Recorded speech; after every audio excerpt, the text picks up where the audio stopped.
Whoa. I'm running short of words right now, but I cannot afford this because I have to speak. Thank you so much for all the love, for all the warmth. Thank you for accepting me. Thank you very much.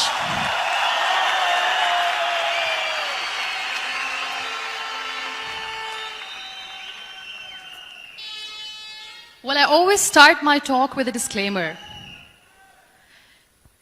And that disclaimer is that I've never claimed to be a motivational speaker.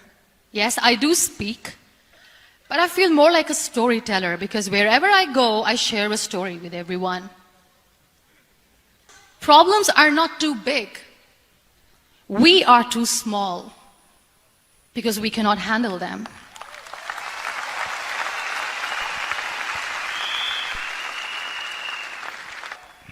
I believe in the power of words. Many people speak before they think. But I know the value of words. The words can make you, break you, they can heal your soul, they can damage you forever.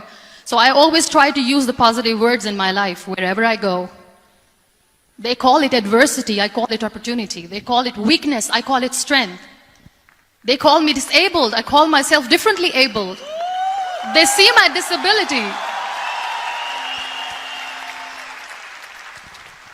They see my disability, I see my ability. There are some incidents that happen in your life, and those incidents are so strong that they change your DNA. Those incidents or accidents are so strong that they break you physically. They deform your body, but they transform your soul.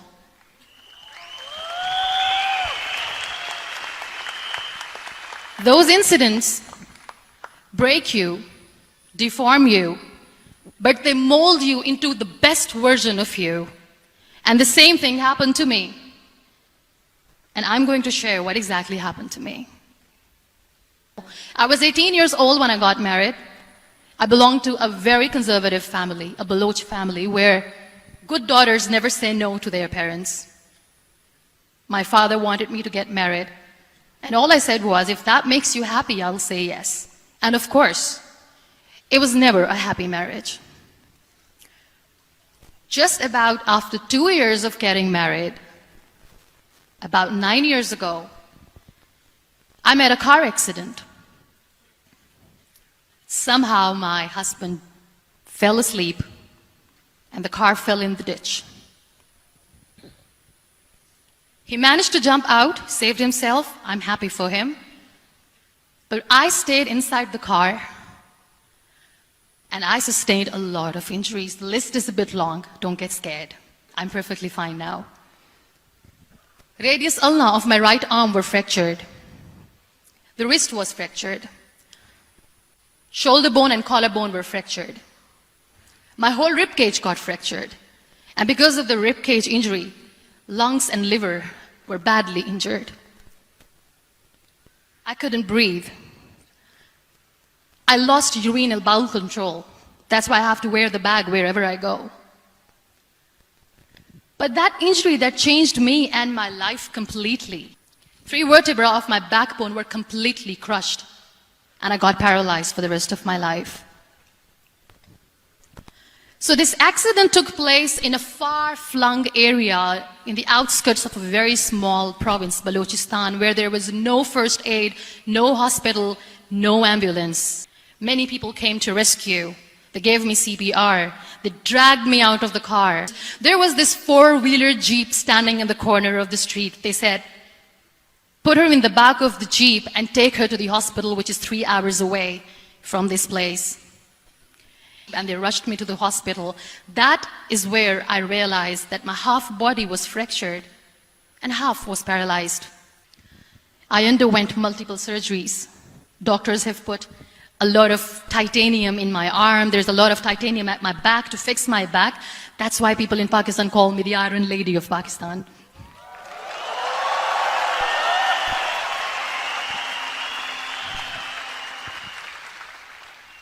Those 2.5 months in the hospital were dreadful. I will not make up stories just to inspire you. I was at the verge of despair One day, doctor came to me and he said, well, I heard that you wanted to be an artist, but you ended up being a housewife. I have a bad news for you. You won't be able to paint again because your wrist and your arm are so deformed, you won't be able to hold a pen again. Next day, doctor came to me and said, your spine injury is so bad, you won't be able to walk again. I took a deep breath and I said, it's all right. Because of your spine injury and the fixation that you have in your back, you won't be able to give birth to a child again. And that is where I started to question my existence. Why am I even alive? What's the point of living? I cannot walk, I cannot paint, fine. I cannot be a mother. And we have this thing in our heads, being women, that we are incomplete without having children. I am going to be an incomplete woman for the rest of my life. My mother said to me, this too shall pass. God has a greater plan for you. I don't know what it is, but He surely has.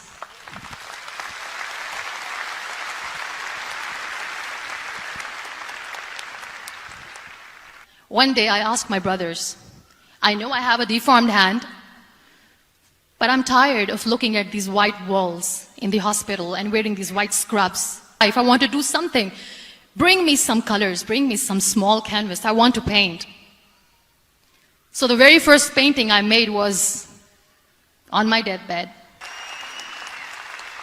It was not just an art piece or just my passion. It was my therapy. So that's how I spent 2.5 months in my hospital, crying, never complaining or whining, but painting. And then I was discharged, and I went back home. I was unable to sit. There were a lot of infections in my body, a lot of allergies. So doctors wanted me to lie down on the bed straight for not 6 months, for not 1 year, for 2 years. I was bedridden. There are always turning points in your life. There was a rebirth day that I celebrated.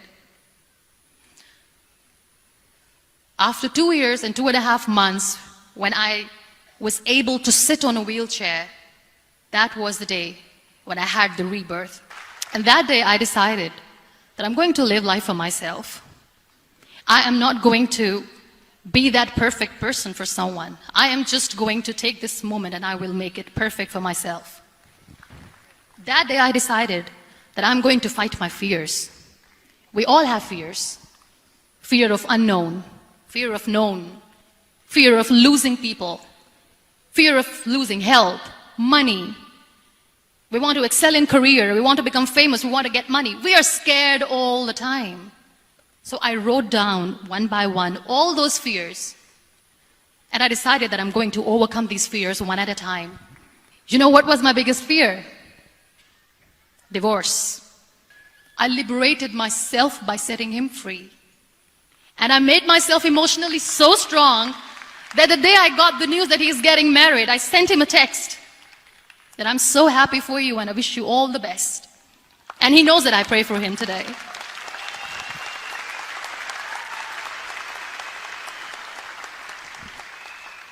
My biggest fear, number 2, was I won't be able to be a mother again.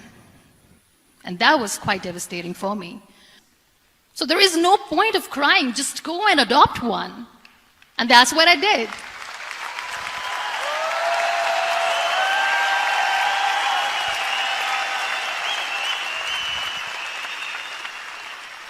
I gave my name in different organizations, different orphanages. 2 years later, I got this call from a very small city in Pakistan. There is a baby boy, and would you like to adopt? And when I reached there, the man was sitting and he was looking at me from head to toe. And I kept thinking that, oh my God, he is going to say she's on the wheelchair, she doesn't deserve it. He said, I know you will be the best mother of this child. You both are lucky to have each other.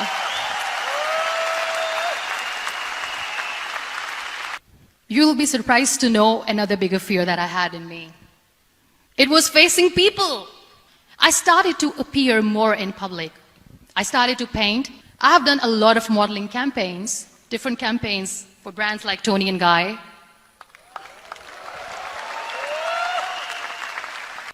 I decided that I'm going to join the national TV of Pakistan as an anchor person, and I've been doing a lot of shows for the last 3 years.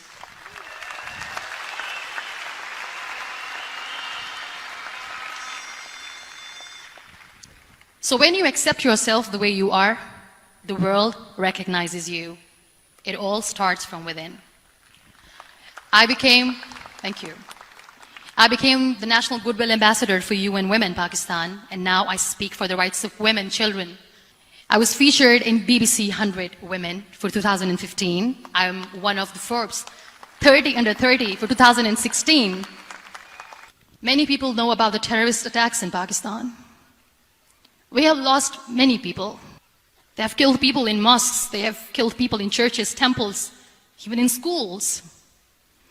There was this terrorist attack in Army Public School, Peshawar, where these terrorists entered in an examination hall and they killed our children. And in that attack, that day, this beautiful boy, Waleed Khan, who was my hero, my real life hero, was the proctor who was taking care of the students, was keeping an eye on the students. Those barbarians shot him 3 times in the face, 5 times on his body, and he fell down. I was asked to give a talk in the school after a week of that terrorist attack. I could see children injured. I could see children sitting on the wheelchair. So this kid, Waleed Khan, I was asked that he is in a hospital right now, and you have to go and see him and motivate him and tell him that it's going to be okay. And when I saw Waleed Khan coming on the wheelchair for the first time in front of me, his face was all deformed. His leg was fractured, his arm was fractured. He couldn't talk, he lost his teeth. He cannot sneeze, he cannot smell. He cannot eat. Say, this beautiful child, Waleed Khan, came to me and he said, "Are you MUNIBA MAZARI?" I said, "Yes." He said, "Baji, let's take a selfie."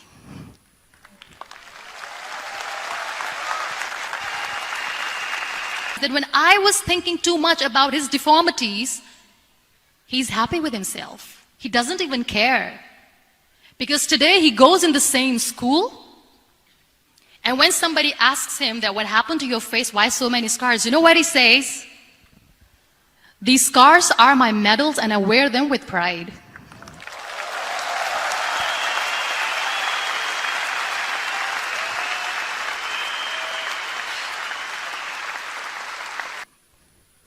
Life is a trial, and with time you realize that.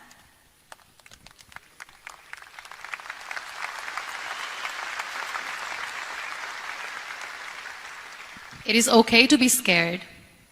It is okay to cry. Everything is okay, but giving up should not be an option. They always say that failure is not an option. Failure should be an option, because when you fail, you get up, and then you fail, and then you get up, and that keeps you going. That's how humans are strong. We want everything perfect.